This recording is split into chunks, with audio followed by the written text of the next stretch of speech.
Hi hi friends. കുറച്ച് നാളായിട്ട് ആൾക്കാർ ചോദിക്കുന്നുണ്ട് നിങ്ങളെവിടെ ഞാനിവിടെ ഉണ്ട്. പക്ഷേ തുള്ളടാത്തുള്ളതും പറഞ്ഞ് തുള്ളി എന്തായാലും ഞങ്ങൾ ഇന്ന് നമ്മുടെ റോഷൻ അതുപോലെ തന്നെ നമ്മുടെ ഗിരീഷ് പോത്തൻ അല്ലേ റോന്ത് കാണാൻ പെട്രോളിങ്. നമ്മള് പോലീസുകാര് രാപ്പകലില്ലാതെ പെട്രോൾ ചെയ്യുമ്പോഴത്തേക്ക് നമുക്ക് ഇങ്ങനെ തോന്നാറുണ്ട് ഇവർക്കൊരു തൊഴിലും ഇല്ലേ എന്നൊക്കെ തോന്നാറുണ്ട്. പക്ഷെ നമുക്കറിയാം, കാരണം പല ഇഷ്യൂസ് ആണ് ഇതിനകത്ത് വരുന്നത്. കാരണം ഇത്രയും ലക്ഷക്കണക്കിന് ജനങ്ങൾക്കിടയിൽ ഒരു 40,000 പോലീസുകാർക്ക് എന്ത് ചെയ്യാൻ സാധിക്കും? 3 കോടി ജനങ്ങളുടെ ഇടയിൽ 40,000 പോലീസ്. ഇത്രയും കുറച്ച് പോലീസുകാർക്ക് എങ്ങനെ ഇത് മാനേജ് ചെയ്യാം? അതായത് ശരിക്കും ഈ പടം കണ്ടപ്പോഴാണ് എനിക്ക് അത് മനസ്സിലായത്. അല്ല, പോലീസുകാരുടെ ഇപ്പൊ ഞാൻ നമ്മുടെ ഈ ഷാഹിർ കബീർ ആണല്ലോ ഡയറക്ടർ.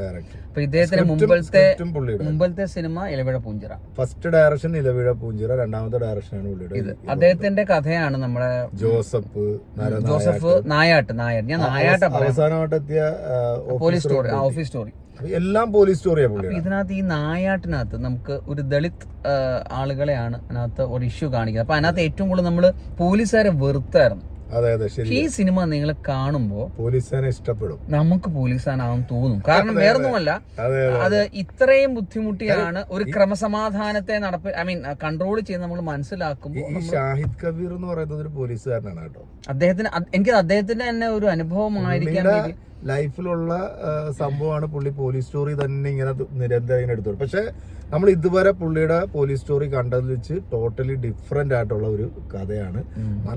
നല്ല അടിപൊളിയായിട്ട് അതിന്റെ ഒരു സ്ക്രിപ്റ്റ് വർക്ക് ചെയ്തത്. അല്ല, ഞാൻ ശരിക്കും ഇന്നത്തെ ഈ ഒരു നമ്മുടെ അന്വേഷണവും സംഭവം ഒന്നും അല്ല.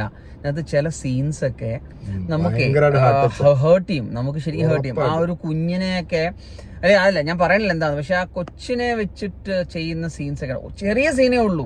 പക്ഷെ നമുക്കത് എങ്ങനെയാണ് അല്ലെ ഒരു പോലീസാനത് റിയാക്ട് ചെയ്യുമ്പോൾ നമ്മൾ കൈയടിച്ചു പോകും. പക്ഷെ കൈയടിക്കാനുള്ള ഒരു സാഹചര്യമല്ല, കാരണം ഫുൾ ഇരുട്ടാണ് സിനിമ. അല്ലേ?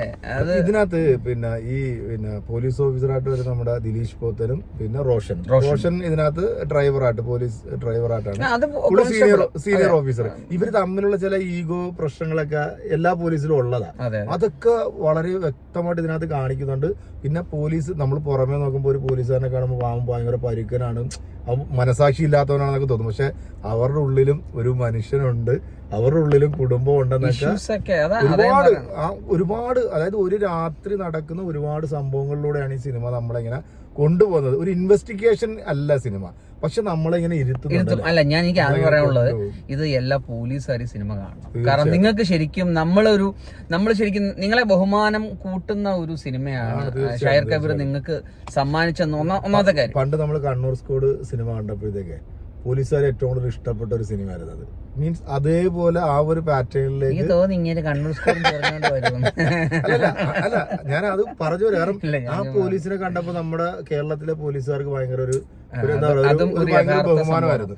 എന്ന് പറഞ്ഞ പോലെ തന്നെ ഈ രണ്ട് ക്യാരക്ടറാണ് ഇതിനകത്ത്. അത്രേ ഉള്ളൂ. കാരണം നമ്മൾ ബുക്ക് മൈ ഷോ നോക്കിയാലും ഈ രണ്ടുപേരെ കാണിക്കുന്നില്ല. പിന്നെ മറ്റേ സുധി കോപ്പയൊക്കെ സുധി കോപ്പയൊക്കെ വന്നു അതേന്ന് ഇലവേഴ പൂഞ്ചിറയുടെ ആ ഒരു ഗ്ലിംസ് കിടക്കുന്നുണ്ടെന്ന് അറിയത്തില്ല, ഇങ്ങനെ വന്നു പോകുന്നുണ്ട്. പിന്നെ ഒരു ക്യാമിയയിൽ ഒരു ഫോട്ടോയെ കാണിക്കുന്നുണ്ട്, ആരുടെയൊക്കെ ആണെന്ന് നിങ്ങൾക്ക് മനസ്സിലാവും. രതീഷ് മാധവനുണ്ട്. അതെ, പക്ഷെ ഇവരൊന്നും അല്ല സിനിമയെ കൊണ്ടുപോകുന്നത്. ദിലീഷ് പോത്തൻ ഒറ്റയ്ക്കാണ്. പിന്നെ ഈ പറഞ്ഞ റോഷൻ അതിന്റെ കൂടെ സപ്പോർട്ട് ചെയ്യുന്നുള്ളൂ. പക്ഷെ ദിലീഷ് പോത്തന്റെ അഭിനയവും ഞാൻ അദ്ദേഹത്തോട് പറഞ്ഞു, അതായത് എന്താല്ലേ തെളിഞ്ഞ അഭിനയം എന്ന് പറഞ്ഞാൽ നമ്മളൊക്കെ ഒരു പക്ക ഒരു ഇമോഷൻസും എല്ലാ കാര്യങ്ങളും മനോഹരമായ ദിലീഷ് പോത്തൻ കൈകാര്യം ചെയ്യും. റോഷനും ദിലീഷ് പോത്തനും തമ്മിലുള്ള ആ ഒരു കോമ്പിനേഷൻ ഇല്ലേ, അതില് ഈ ഇൻട്രോല് കഴിഞ്ഞിട്ടുള്ള ആ ഒരു സീനിലുണ്ടല്ലോ പുള്ളിയുടെ ഒരു ഇമോഷണൽ രംഗമുണ്ട്. അതാ ഞാൻ പറഞ്ഞു. അതിനകത്ത് എന്താണ് മിഥുന്റെ വൈഫ്, അതിനകത്ത് ദിലീഷ് പോത്തന്റെ വൈഫായിട്ടാണ് വരുന്നത്. അപ്പം അതിനകത്ത് ഞാൻ ഇയാള് ഈ റീലി കാണിക്കുന്ന അതേ സാധനമുള്ള ഇതിനകത്ത് കാണിക്കാൻ തോന്നി. പക്ഷെ അതൊന്നും അല്ല, അതിനകത്തും ഒരു ചെറിയ ട്വിസ്റ്റ് ഉണ്ട്. ഓരോ ഇഷ്യൂലും ഓരോ ഫാമിലിയിലും ഓരോ പ്രശ്നങ്ങളുണ്ട്. നമ്മൾ കണക്ട് ചെയ്യാവുന്ന കുറെ കാര്യങ്ങളുണ്ട് അതിനകത്ത്. ദിലീഷ് പോത്തൻ ഒന്നിന്റെ ഡയലോഗ്സ് എനിക്ക് ഭയങ്കര ഹാർട്ട് ടച്ച് ചെയ്തു. അതായത് എടാ അവളെ ഞാൻ അല്ലാതെ വേറെ ആരാണ്, അങ്ങനെ സാധനങ്ങളും. പിന്നെ ഒരു കുഞ്ഞിനെ ഒറ്റയാക്കിട്ട് നീയൊക്കെ വന്നോ, നീയൊക്കെ എന്ത് പോലീസുകാരാണെന്ന് തിരിച്ച് മാസ് കുറെ സാധനം ഉണ്ടോ. നമുക്ക് പോലീസ് എന്ന് പറയുന്ന ആ ഒരു എന്താ പറയാ ആ ഒരു ജോലിയെ ഇഷ്ടപ്പെട്ടു പോകും ഈ സിനിമ കണ്ടു കഴിയുമ്പോൾ. എനിക്ക് അങ്ങനെ പേഴ്സണലി ഫീൽ ചെയ്തത് നല്ല സിനിമ. ഇതിന്റെ ഡയറക്ഷൻ ഓക്കെ ആയിട്ടുണ്ട്, അതുപോലെ തന്നെ ഇതിന്റെ BGM ബാക്ക്ഗ്രൗണ്ട് മ്യൂസിക് നല്ലായിരുന്നു കേട്ടോ. കാരണം മ്യൂസിക് ഇത് ധർമ്മശാല എവിടെയാ, കണ്ണൂർ എന്നങ്ങാണ്ട് നെറ്റ് കിടക്കും. പക്ഷെ ധർമ്മശാല കണ്ണൂരല്ല, ലൊക്കേഷൻ ഇടുക്കി അത് ലൊക്കേഷൻ കിടിലൻ ലൊക്കേഷൻ. അത് മാത്രമല്ല നല്ല ഫുൾ ഇരുട്ടിലൊക്കെ നല്ല രീതിയിൽ എടുത്തിട്ടുണ്ട്. ഈ രാത്രി കാലങ്ങളിൽ ഉണ്ടാവുന്ന ചില നർമ്മപരമായിട്ടുള്ള മുഹൂർത്തങ്ങളൊക്കെ രസകരമായിട്ട് എടുത്തിട്ടുണ്ട്. പോലീസുകാരുടെ ഇടയിലുള്ള ചില സംഭവങ്ങൾ, പോലീസുകാരുടെ ഇടയ്ക്കുള്ള പൊളിറ്റിക്സും അവർ അതിനിടയ്ക്കുള്ള കുത്തിത്തിരിപ്പും എല്ലാം അതും കാണിച്ചിട്ടുണ്ട്. മുതിർന്ന ഉദ്യോഗസ്ഥന്മാരും അല്ലെങ്കിൽ ഈ ക്രിമിനൽസ് ആയിട്ട് വരുന്നവന്റെ ഏതെങ്കിലുമൊക്കെ ആൾക്കാർ മുതിർന്ന തലപ്പത്തുണ്ടെങ്കിൽ ആ കേസ് പരിഹരിച്ചു വിടുന്ന സംഭവങ്ങളൊക്കെ ഉണ്ട്. പടം നമ്മൾ തിരിച്ച് കണ്ടിറങ്ങുമ്പോൾ നമ്മളിങ്ങനെ ഒന്ന് ചിന്തിക്കും, എന്താണ് ഇങ്ങനെ എന്നൊക്കെ വന്നേന്നൊക്കെ ഉള്ള അല്ലെ ഒരു സംഭവം നമുക്ക് അത് വരും. എന്തായാലും സിനിമ കൊള്ളാം, നന്നായിട്ട് ചെയ്തിട്ടുണ്ട്.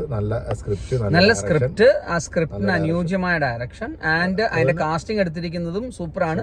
ദിലീഷ് പോത്തനെ ആരാണോ കാസ്റ്റ് ഡയറക്ടർ, അതായത് ആരാണോ കാസ്റ്റ് ചെയ്തത്, ബ്രോ താങ്കൾ ചെയ്ത ഏറ്റവും മനോഹരമായിട്ടുള്ള വർക്കാണ്. കാരണം ദിലീഷ് പോത്തിനെ സിനിമയിൽ എടുത്തത്. റോഷൻ മാത്യുവിനെ ഞാൻ ആലോചിച്ചു, റോഷൻ മാത്യുവിനെ ആലോചിച്ചു. റോഷൻ മാത്യു ഇത്രയും ഒരു മെഗാ സ്റ്റാറുകളോട് അഭിനയിച്ച റോഷൻ മാത്യു ഇങ്ങനെ ഒരു കോൺസ്റ്റബിൾ, ഒരു ഡ്രൈവർ വേഷം ചെയ്യുമോ എന്നൊക്കെ ചിന്തിച്ചു. പക്ഷെ റോഷൻ രീതി ചെയ്തു. അത് സിനിമ കാണുമ്പോൾ റോഷൻ, അതൊക്കെ ഞാൻ ആലോചിച്ചു റോഷനെ എന്തുകൊണ്ടാണ് ഈ ഒരു സിനിമ കാസ്റ്റ് ചെയ്തത്. കാരണം റോഷനെ ഒരു ചെറിയൊരു ഡിഗ്രേഡ് ചെയ്യുന്ന സാധനമല്ലേ എന്ന് ചിന്തിച്ചു. പക്ഷെ അങ്ങനല്ല, അതും നന്നായിട്ട് പോയി. സിനിമയ്ക്കകത്ത് പാട്ടോ അങ്ങനെ ഒന്നുമില്ല, പാട്ടുമില്ല, സ്ത്രീ കഥാപാത്രങ്ങളുടെ ഒരു പ്രസക്തി ഇല്ല, ഫൈറ്റ് ഇല്ല, ഒരു അടിപിടി അങ്ങനത്തെ ഇഷ്യൂസ് ഒന്നും ഇല്ല. പിന്നെ ഒരു ഇഷ്യൂനെ, ഒരു പ്രശ്നത്തെ സോൾവ് ചെയ്യുന്ന ഒരു പോലീസുകാരന്റെ ബുദ്ധിയെ കാണിക്കുന്നുണ്ട്.